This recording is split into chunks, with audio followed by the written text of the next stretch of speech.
Capítulo 7. Habilidade número 4. Fazer o follow-up com seus prospectos. No marketing de rede, dizem que a fortuna está no follow-up, acompanhamento. Acredito que seja verdade, pois a maioria das pessoas no marketing de rede não faz nenhum follow-up, pelo menos não como profissionais. Você precisa entender alguns conceitos importantes se quiser dominar esta habilidade. Conceito número 1. Follow-up é fazer o que você disse que faria.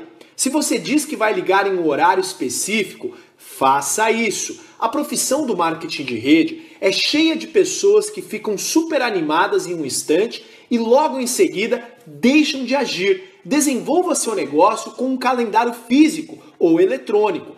Seja aquele que sempre faz o que diz que irá fazer. As pessoas o respeitarão por isso. Eu vendi imóveis um ano antes de me envolver com marketing de rede.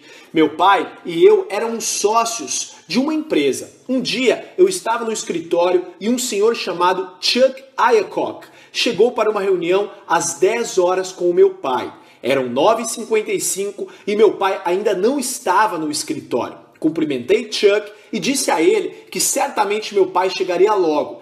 Exatamente às 10 horas, Chuck se levantou e disse: "São 10 horas, seu pai não está aqui. Peça para ele me ligar se quiser remarcar a reunião." Eu não podia acreditar. Ele foi até o escritório e simplesmente para ir embora 30 segundos depois do horário marcado. Respondi: "Senhor Aycock, tenho certeza de que ele estará aqui a qualquer minuto. O senhor não precisa ir embora." Então ele me disse algo que nunca esquecerei. Ele afirmou: "Rapaz, ou você está adiantado ou está atrasado. Ele está atrasado e meu tempo é valioso. Peça para ele me ligar se quiser remarcar." E saiu. Meu pai apareceu às 10h10, esperando encontrar Chuck. Eu contei o que havia acontecido e ele ficou tão chocado quanto eu. Meu pai não costumava se atrasar. Naquela manhã, em particular, ele foi um pouco descuidado com o horário. Eles remarcaram a reunião e percebi com o passar dos anos que meu pai sempre estava adiantado para seus compromissos com o Sr. Aycock. Qual é a moral da história? Para mim, a lição foi que as pessoas respeitam quem faz o que diz que iria fazer. Elas também respeitam quem valoriza seu próprio tempo. Se você diz que vai fazer o follow-up em um determinado horário ou em uma determinada forma, faça ou remarque seu compromisso com bastante antecedência. Conceito número 2. O único motivo para fazer uma apresentação é marcar a próxima apresentação. Quando eu comecei, eu concluía toda a apresentação perguntando: "O que você achou?" Ninguém me disse que isso era uma das piores coisas que eu poderia fazer. Parecia a sequência natural do que dizer, mas meus resultados eram péssimos. Pedi ajuda a um dos primeiros mentores no meu negócio, Eric. O único motivo para fazer uma apresentação é marcar a próxima apresentação. Isso para mim foi arrebatador. Pensei que o motivo para uma apresentação fosse cadastrar o prospecto. Ele explicou que, se você terminar cada apresentação agendando a próxima, no final o prospecto será educado sobre a oportunidade e tomará uma decisão bem informada. O objetivo em minha mente passou de conseguir o prospecto na primeira apresentação para simplesmente manter o processo vivo, agendando o próximo follow-up e depois o próximo e o próximo, até ele tomar uma decisão.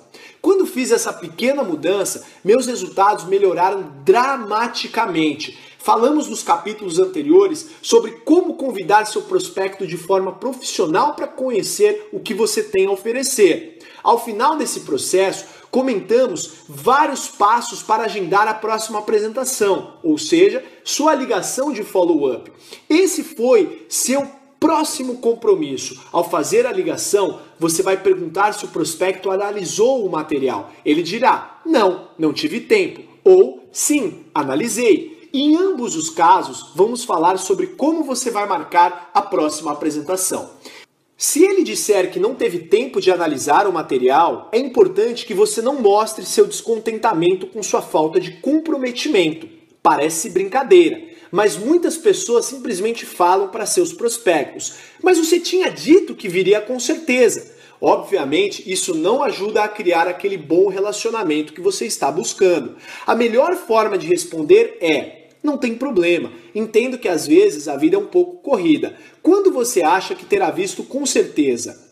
Talvez você ache que, com certeza mesmo, seja um pouco de exagero, porém, tenho usado isso por décadas nessa situação de follow-up e o faço porque funciona. De qualquer modo, use a linguagem que preferir para marcar a próxima ligação e siga os mesmos passos para conseguir o compromisso de tempo. Assim que confirmar, incluindo a data e horário da próxima ligação, a próxima apresentação, desligue o telefone e ligue de volta quando disse que o faria. Se você ligar na data combinada e o prospecto ainda não tiver analisado o material, apenas repita o processo até que ele o faça. Lembre-se, ele está agendando o compromisso e você está sendo profissional realizando o acompanhamento como disse que faria.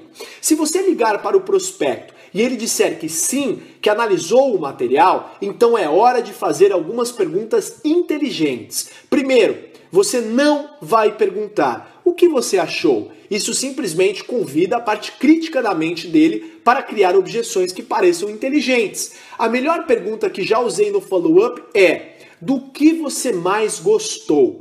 Vou fazer novamente essa pergunta. Do que você mais gostou? Essa pergunta o levará em uma direção muito positiva e dará pistas do seu nível de interesse. Se ele disser o produto, sua próxima apresentação provavelmente deve ser relacionada ao produto. Se ele disser liberdade financeira, sua próxima apresentação deve ser relacionada à oportunidade. Outra ótima pergunta é: em uma escala de 1 a 10, sendo 1 nenhum interesse e 10 que você está pronto para iniciar, onde você se encontra neste momento? Com essa pergunta, qualquer resposta acima de 1 é boa. Significa que ele tem algum interesse. Na maioria das vezes, você vai ouvir algo entre 5 e 6. Não importa qual é o número que o prospecto diga. Tudo que você vai fazer é perguntar como pode ajudá-lo a conseguir um número maior. Geralmente a resposta vai seguir a mesma linha do que foi dito, do que você mais gostou. Se a resposta for muito positiva e o número relativamente alto, você pode ir diretamente para o processo de fechamento. Vamos falar sobre isso na próxima sessão. Se não for um sinal verde óbvio, simplesmente marque uma próxima apresentação. Ele pode querer experimentar o produto, então você o ajuda com isso e agenda uma data para o follow-up. Um horário para ligar e receber um feedback da experiência. Ele pode querer entender o plano de compensação, então você agenda um horário para se encontrarem e falarem a respeito, a próxima apresentação. Ele pode querer falar com a esposa ou o esposo, ou então você entrega alguns materiais que possa compartilhar com o cônjuge e agenda um horário para fazerem um follow-up juntos, a próxima apresentação. O que quer que seja, você nunca termina uma apresentação sem agendar a próxima. Nunca. Se fizer isso, já era. Isso costumava acontecer comigo no início. Eu mostrava a oportunidade para alguém e, ao final, perguntava: e aí, o que você achou? Geralmente, a pessoa resmungava coisas como: vamos nos falando, ou eu te ligo, ou preciso pensar, ou algo do tipo, e puf, sumia. Depois, quando eu tentava ligar de volta, estava aborrecendo a pessoa. O processo todo era desconfortável. Assim que passei a nunca terminar uma apresentação sem agendar a próxima, tudo mudou para melhor. Eu estava sendo profissional, eu estava no controle. O prospecto tinha mais respeito por mim e pela oportunidade. Tudo isso aconteceu por essa pequena mudança de mentalidade. Conceito número 3. São necessárias de 4 a 6 exposições para que a média das pessoas decida se cadastrar. Quando as pessoas não entendem que o único motivo para uma apresentação é marcar a próxima apresentação, elas colocam muita pressão em seus prospectos e em si mesmas. Da cultura do próximo no marketing de rede, as pessoas atacam o prospecto uma vez e, se ele não entrar imediatamente, partem para o próximo sem fazer o follow-up. Em muitos casos, passam dos limites e acabam destruindo o relacionamento com o prospecto, com a sua atitude. Os profissionais entendem que são necessárias de 4 a 6 exposições para que o prospecto se envolva. Seu objetivo é informar e educar. É difícil educar alguém na primeira apresentação. Portanto, o profissional guia seu prospecto de apresentação em apresentação, sabendo que ao final ele terá todo o entendimento necessário. Através desse processo, eles também constroem um relacionamento mais forte, fortalecem a amizade. Isso ajuda a construir confiança e as pessoas preferem trabalhar com quem gostam. 4 a 6 exposições é a média, ou seja, para cada pessoa que entra na primeira apresentação, haverá outra que precisa de mais 10 exposições para tomar a decisão.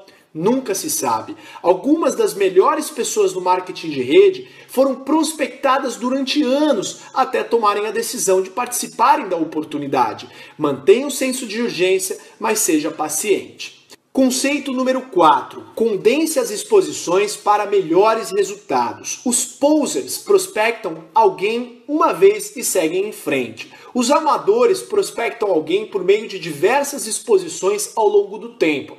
Já os profissionais condensam essas exposições no mínimo espaço de tempo possível.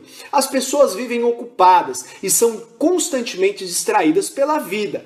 Quando você se aproxima delas para mostrar algo novo, é importante manter seu interesse. A melhor forma de fazer isso é aproximar as exposições o máximo possível. Se você for devagar, pode começar enviando um vídeo. Algumas semanas depois, você pode convidar o prospecto para uma conferência telefônica. Após um mês, você pode enviar o link para uma conferência online. No mês seguinte, organizar uma ligação com você e outro distribuidor. Esse processo é lento e difícil, porque a cada apresentação, o prospecto tende a se distrair com a vida. É quase como começar tudo de novo a cada vez. Por outro lado, se você pedir ao prospecto para assistir um vídeo, logo na sequência participar de uma conferência telefônica e em seguida experimentar o produto, depois já conduzi-lo a uma conferência online e, na sequência, levar a uma reunião presencial ou qualquer combinação das exposições que a sua empresa utilizar e fizer tudo isso em uma semana, estará dando a ele a oportunidade de realmente pensar sobre como isso pode mudar a sua vida. Perguntas e objeções. A cada passo do processo de recrutamento, você enfrentará perguntas e objeções. É natural. Grande parte do tempo, o prospecto usará isso apenas para parecer inteligente. Ele não quer parecer fácil, por isso solta todas as objeções para se sentir melhor. Como você responde é extremamente importante. Se agir de forma defensiva, plantará uma semente de dúvida na cabeça dele. Se agir de forma ofensiva, irá afugentá-lo. Lembre-se, nosso objetivo é informar e educar. Não é vencer uma discussão. Nosso trabalho é ajudar os cegos a enxergarem. Quando alguém apresenta uma dúvida negativa ou oferece uma objeção, tudo o que estamos fazendo é ajudá-lo a identificar um dos seus pontos cegos. É muito útil saber quais são eles para que possamos ajudar os prospectos a eliminar essas dúvidas. Vou lhe dar algumas estratégias específicas para superar as objeções, mas o que eu quero que você se lembre e dedique mais tempo são os conceitos. Estratégias vêm e vão, conceitos são eternos.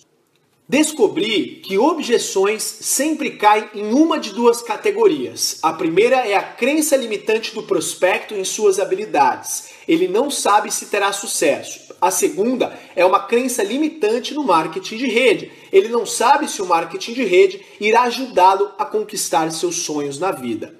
Para ambas as categorias, um dos melhores conceitos é a empatia. Como você se relaciona com as pessoas. E a melhor maneira que conheço para me relacionar com as pessoas é mostrar que você é exatamente como elas. Teve as mesmas dúvidas, as mesmas perguntas, os mesmos medos e os superou. Acredite se quiser, mas a sua história e as histórias dos outros serão mais úteis para superar objeções do que qualquer outra coisa. Há uma velha tática chamada sente, sentia, descobrir. Vamos repetir. Sente, sentia, descobrir. Ela funciona com o conceito da empatia. Quando um prospecto aponta uma objeção, você responde da seguinte forma: sei como você se sente. Eu também me sentia assim. Mas veja só o que eu descobri. Lembre-se, sente, sentia, descobri. Sei como você se sente. Eu também me senti assim. Mas veja só o que eu descobri. Você pode usar quase sempre essas mesmas palavras com grande sucesso. Também poderá modificar a frase baseando-se na sua história e na do seu prospecto. Quando os prospectos têm uma crença limitante sobre as suas habilidades, as objeções comuns nesta categoria são: não tenho dinheiro, não tenho tempo, não tenho perfil, não sou bom em vendas, não conheço muita gente, sou muito velho, muito novo, não tenho experiência. Algumas pessoas ensinam abordagens rebuscadas, nas quais você se faz parecer esperto e faz o prospecto parecer burro. Você não tem dinheiro? Você tem TV a cabo? Você tem celular? Você janta fora de vez em quando? Você tem dinheiro sim, vamos lá, caia na real. Ou, você não tem tempo? Até quando você quer ficar sem tempo? Você precisa mudar se quer que sua vida mude. Não faça nada disso.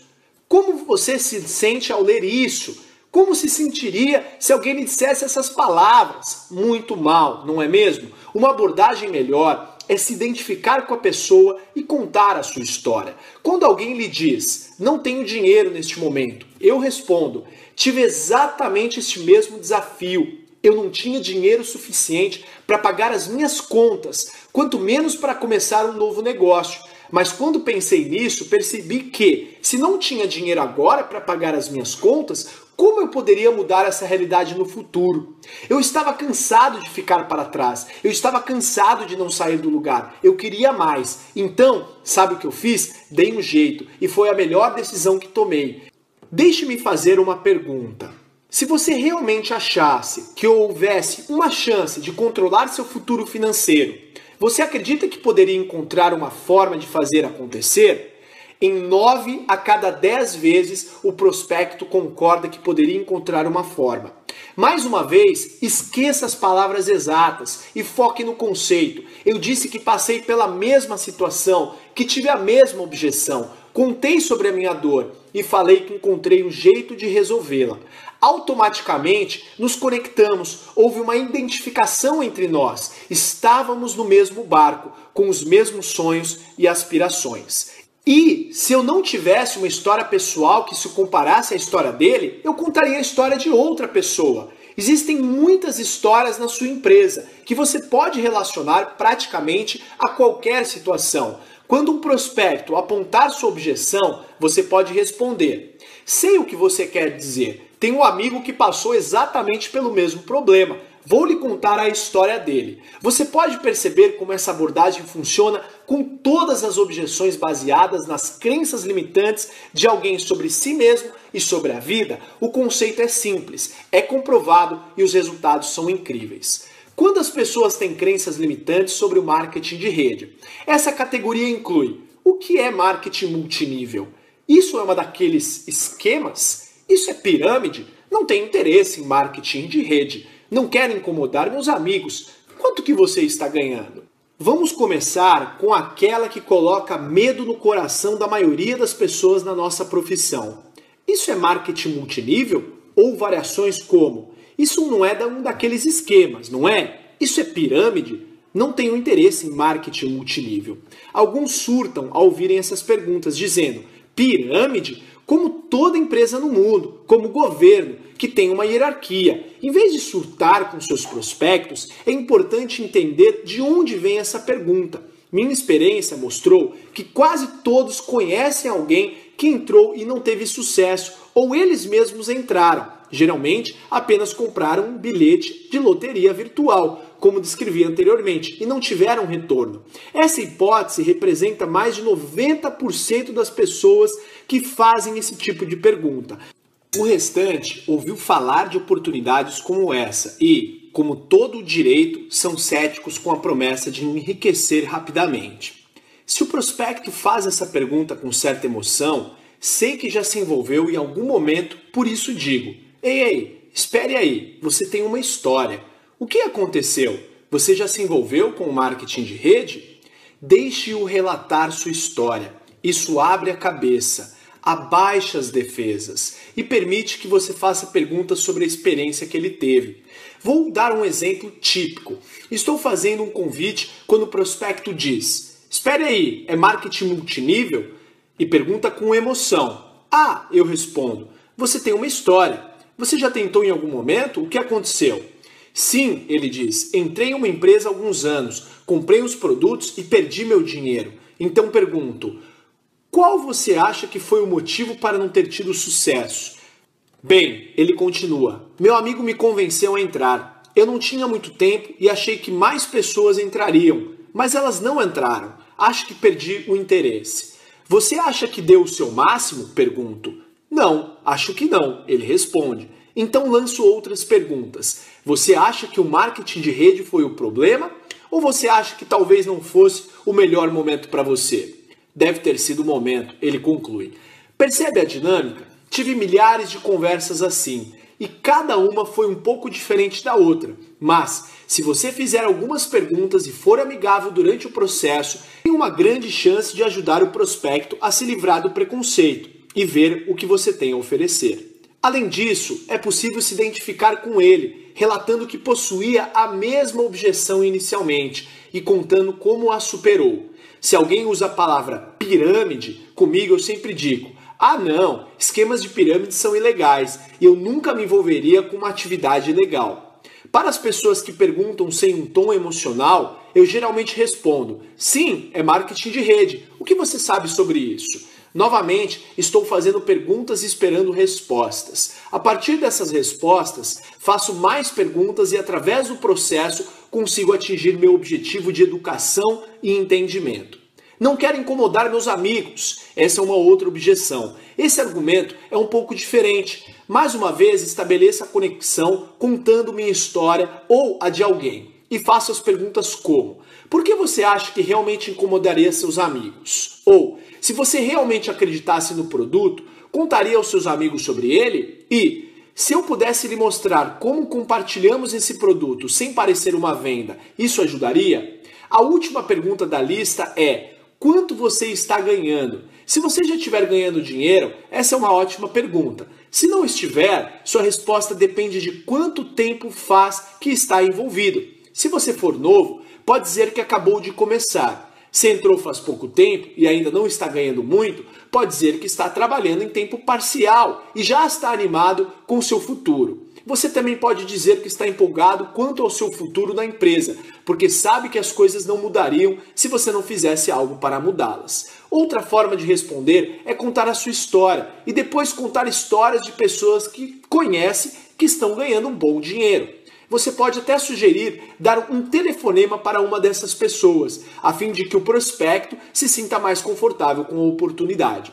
Tudo isso exige prática, mas se você entender os conceitos, com o tempo se tornará fácil. Outra coisa que deve encorajá-lo é saber que encontrará apenas essas mesmas objeções pelo resto da carreira. Não há nada de novo aqui.